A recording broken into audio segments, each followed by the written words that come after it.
der Genitiv und Präpositionen mit Genitiv. The genitive provides additional information about a noun. The masculine and neuter nouns receive s or s as endings and both have the same article.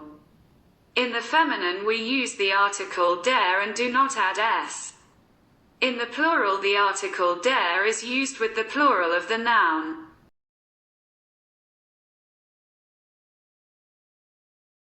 Male, des, eines. Female, der, einer. Neuter, des, eines. Während, wegen.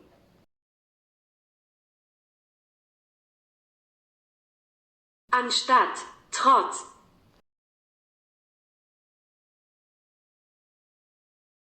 Während des Krieges gab es wenig zu essen. Anstatt eines Autos kaufte ich ein Fahrrad.